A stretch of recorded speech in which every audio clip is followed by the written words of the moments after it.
Welcome to a Learn English podcast. We are here to support your learning, taking off the limits that we have accrued to our learning, and adding in those ingredients that we've learned from world class learners that have made them the best so that we can each update our own programming and become the best learners that we can be.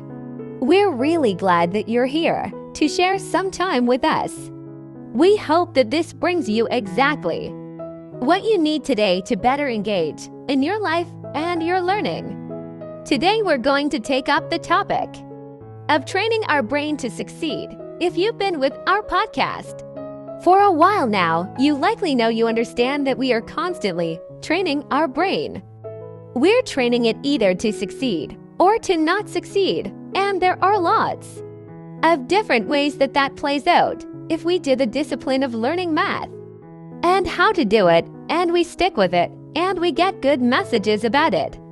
We have trained our brain to succeed at math, and we could go through numbers of subjects this way, and with each one of those, we would say, yeah, either I've done a good job at training my brain to succeed, or I've not done a good job, and I'm living with the consequences if in our interactions with other people, if we have told ourselves and believe that we're very capable of having enjoyable interactions with other people, that we're good at it, that people see us well and treat us well, and we do all of the things that go with that.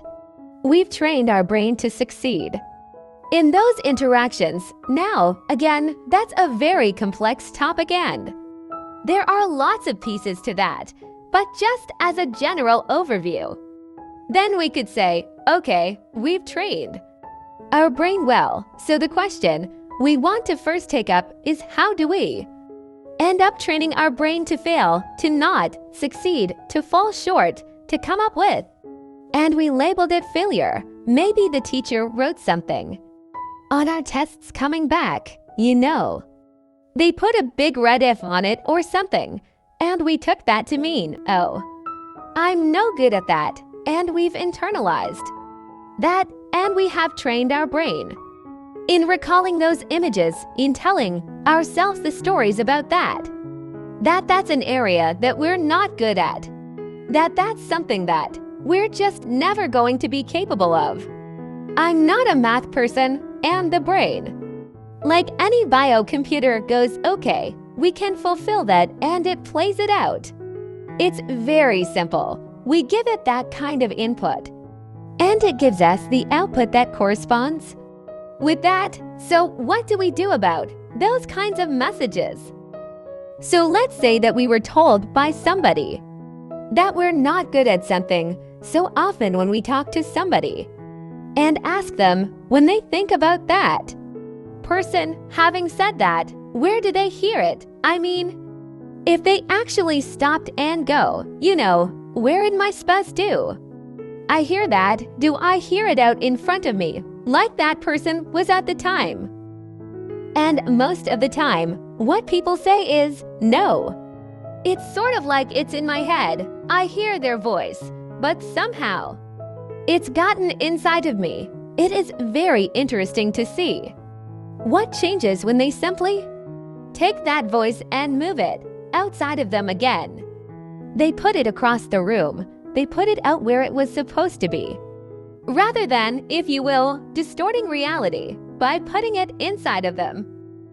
They put it back external. Oftentimes then it becomes just another thing to kind of consider and set aside. But if we internalize it, it becomes a sort of compelling perspective, one that we often have to deal with, because we come back to it all the time.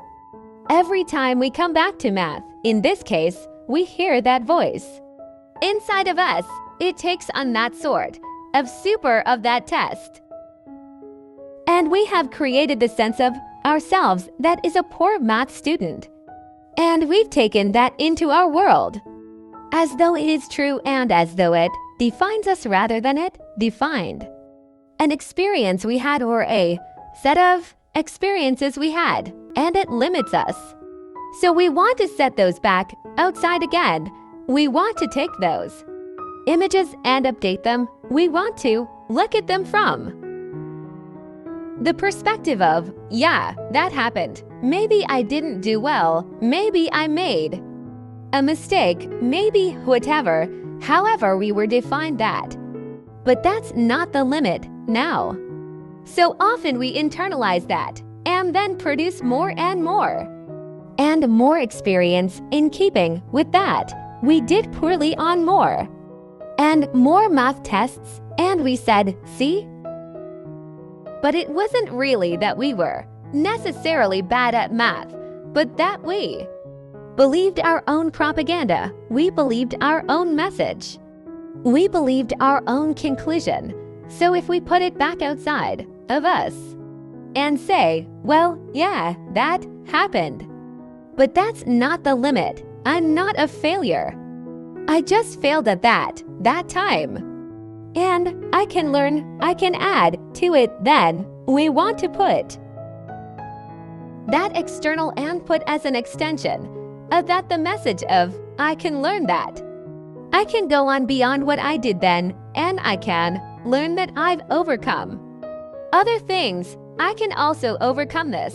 So we do that by attaching to that picture the sense of the message of I can learn, but also an image of ourselves going on and learning. So that now becomes the training that we're giving our brain. That becomes the direction we go next. So this is one method for changing how we're training our brain. We want to notice what's our self-talk. What are we telling ourselves?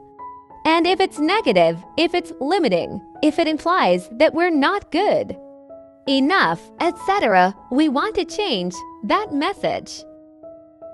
How we evaluate those messages, those pictures, the things we say to ourselves, and the feelings will change right along with the pictures and the verbalization.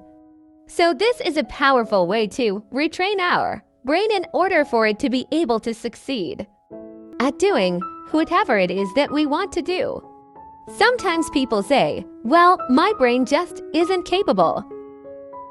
That's so often because we've trained it to limit itself. We've told it.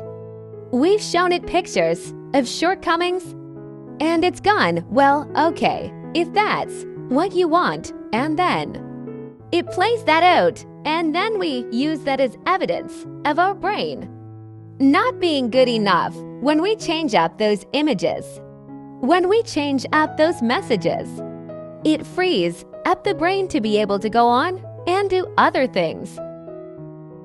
When we then show it ourselves being successful, when we tell it that success is real and is a possibility for us, and we retrain it in that direction, it then frees it up to be able to go on and have success. We all have lots of examples, either for ourselves or other people, where we lived under some limit for a long period of time. And then somehow we got a new message. We got an aha. We changed our mind, or our friend changed their minds about themselves.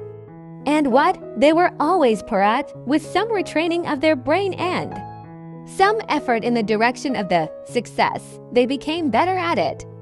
And that encouraged them and updated the message even more, and so they got better and better. And with more practice, more effort, they succeeded, as you can as well. So train your brain in the direction you want it to go, and you'll get the success you want. Thank you for listening. Our purpose is supporting your capacity to learn and to attain all that you can. Imagine, we hope you use the perspectives and exercises that we have shared. Feel free to send us questions, I guess.